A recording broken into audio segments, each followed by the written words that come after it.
Assalamu alaikum viewers in Pakistan as well as beyond Pakistan. We are starting STH English for you. The aim is obvious. We want to bring to you our perspective, information related to Pakistan, the situation that is prevailing and it's precarious around our border to you, for you to understand and reflect on, and for us to share the mood and the happenings and the events and the sounds and the sights inside Pakistan. I will introduce the topic, and then in order to give you different perspectives and different information and different dimensions of the same issue, I shall be joined in this discussion and other discussions with me by Faisal Shakil, who's a dear colleague and a veteran journalist. When Faisal is not around or I'm not around, somebody else will be holding the fort for both of us. Let me start by talking about the mood in Pakistan. We can divide the mood into three categories. One category is that of policymakers. The policymakers' mood is reflective through the statements that they have made, and some colleagues have pointed out there is too much of that is being said, which relates to what Pakistan ought to do now. Ought to do now, not in terms of selection of options. The options are selected. Ought to do now, that is doing it now, or ought to do a little later. What are the options? The options are pretty straight and narrow. Pakistan has committed to responding to India's aggression. The National Security Committee has already said that in black and white, not just once but twice. The army is authorized to decide the place and location and mode of its response. And from whatever we have been told, and we have been told a lot by the defense minister in public, by the army spokesperson, this is going to be a kinetic response, goes without saying, and it will not target the civilians. Therefore, all the military assets are fair play as far as this action is concerned. The mood, however, relates to the when of it. When should we unfold our response? Policymakers used to be divided. Should we hold back, listen to the murmurs and desires and whispers that are being brought to us by our well-wishers, like the Saudi envoy who's here in Pakistan, about de-escalation? And should we modify our response just a bit in order to accommodate them and also address this rather complex situation? I think that window is becoming narrower by the day, and the predominant mood is that once you have mobilized, once you have committed to a red line, it's about time you also set a deadline for yourself. So the deadline is going to be approaching pretty fast. So that's the policy-making mood. The public mood is of worry. That is not a general state of mind. I mean, you would come to Pakistan and move around in the cities, you would hear people talk about war possibilities, but you would not see a current or a frisson of fear run through the debate. They're moving around. Schools sometimes are shut, sometimes they're open. People are stocking up because, people generally stock up. If I were to tell them that, vegetables are going to be in short supply because there's a container strike, and you would find people, queue up against the vegetable market and, stock them up. So there is a bit of stocking up. There is a bit of pressure on ATMs. People want to, get their money out. But generally, frankly, life is really going on in Pakistan. There is a specific sentiment, though, which is not as general or generic as a sense of worry, because every civilized country like Pakistan should worry when war looms large on the horizon. So there's nothing exceptional to that sentiment. But the exceptional sentiment is that of increasing frustration and anger. The anger is how India continues to peddle lies and tissues of lies about Pakistan. And anger at the delayed response. They generally believe now, if you talk to people in the streets, and I'm not talking about urban areas only, I'm talking about rural areas as well. We've got a network of correspondents. They would want Pakistan to respond really now because far too much has been said, far too many expectations have been raised, and they want to basically unleash the dragon against the Indians. That sentiment, frankly, wasn't there a couple of days ago, but now it's really building up. The third sentiment is in the media, which swings between the policymakers' restraint and growing public anger. So that is trying to mediate between the two. Can't really be promoting war on call. It's not really a fast food order that you place. You have to sort of give it to the policymakers to decide when. But at the same time, the public demand, the viewership is really getting very anxious. So the media sentiment is torn between the two. Over to you, Faisal. Yeah, I really wanted to, you talked about the mood, I really wanted to talk about the message which is being communicated through media. I think there are two aspects to this. One, how the governments of both countries are communicating through media, and the second one is the media itself. When you look at the media itself, it is fueling a lot of anger, a lot of frustration among the masses and not giving them enough information or good analysis. Same thing is happening, I think, with the governments. The Indian government is also fueling anger, and it is giving people reason to ask for war, to ask for revenge, without telling them or without placing any credible evidence in front of people or the international community. I think the international community should be concerned about this aspect as well. Now, the Pakistani government is also, I think, is all mixed up when it is communicating message. One, I think it should be very clear talking to people about war, not just making statements that war will happen any moment. War will happen in 24 hours, war will happen in 36 hours. This should not really be the message. They should say that we will respond at an appropriate time, because it raises anxiety among people who are living close to borders, and they're asking questions.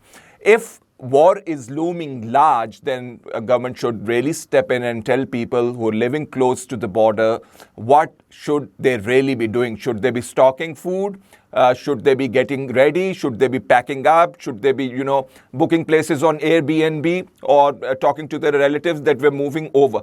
So that's where the mix-up is. The government is not really communicating to people and mixing its message while addressing the international community.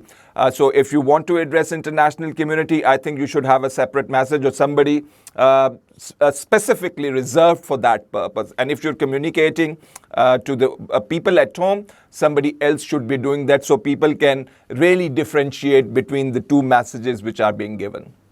Very interesting perspective. International community is also sending out messages. The message that Indians wanted to hear, unfortunately for them, has not come from Washington.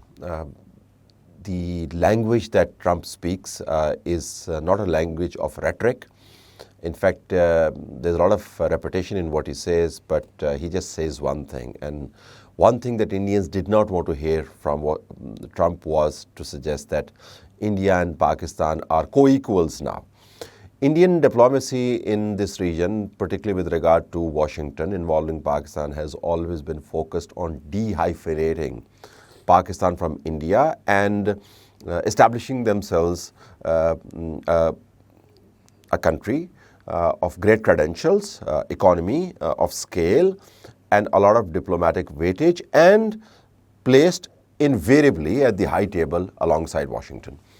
And they were really counting on Trump to come in and speak without any conditionalities about the act of alleged terror that Pakistan perpetuates inside India and occupied Kashmir. Unfortunately for them, that has not happened. Starting Pahalgam till yesterday when Rubio spoke, Washington has really towed a very, very neutral line. I know the word neutral doesn't really sit nicely with Washington, but in this case, it actually has been very neutral. Pakistan is used to non-neutrality of Washington. So when Washington goes neutral, Pakistan sees this as neutrality with a positive tinge to it. When Washington goes neutral between India and Pakistan, for India it is negative neutrality. In fact, it is seen as a tilt towards Pakistan. So what has Trump told Delhi? It has Trump told them a couple of things. Number one, it's an old dispute recognizing it's a dispute. It refers to Kashmir. India didn't want that. That it is on US radar, that means it is re-internationalized. Number 3, if you're looking for our help, I will only help if both sides want it. I'm not going to help you because you hugged me so tightly and you gave me the trade deal, or you bought like billions worth of armament from me. I'm going to intervene when Pakistan also wishes me to intervene. And when Rubio says that it really is none of our business, I am telling you, this is not a message that Modi wanted to hear. On top of it, it also sees Saudis becoming very active in de-escalation efforts. Turkey moving very, very close to Pakistan. It was always very close to Pakistan, ethnically, culturally, historically, defense-wise. Not many people know about that. But it is now apparent that Turkey has a deep defense interest in Pakistan as well, and it's mutually supported. Countries like Azerbaijan have also stuck their neck out, and Chinese, always very close to Pakistan, are now proven fair weather friends, and Pakistan has also not disappointed them, considering Chinese and Pakistan cooperation in air defense has knocked the stuffings out of Rafale. So all over, and if you take a 3D view of it, you would find that the international community happenings, statements and events and diplomacy is not exactly good news for India. I wanted to say India is saying one thing and doing another thing. Jaishankar, the foreign minister, India's foreign minister, earlier met foreign minister of Iran, who had been on a mission to mediate between the two countries. He had earlier visited Pakistan, and now I think he took some sort of message to the Indian government. And there, when he met the Indian foreign minister, Jaishankar said that we will not escalate the situation provided Pakistan does nothing. Pakistan doesn't respond to the strikes between the night of 6th and 7th. But we see drones coming out of India and attacking Pakistan. They are attacking civilians. They're roaming around in cities and rural areas. So it is really a departure from what the Indian foreign minister said.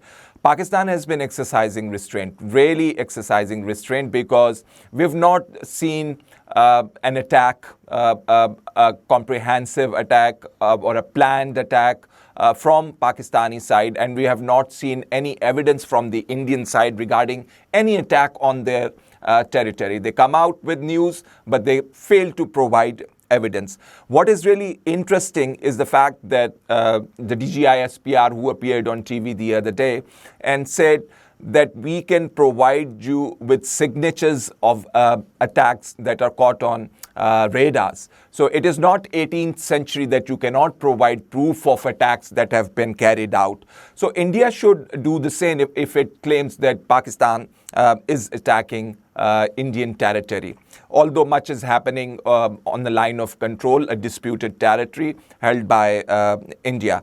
So Pakistan, by way of exercising restraint, is also appealing to the international community to intervene. But I think international community has not helped, has not involved itself in the way they should have.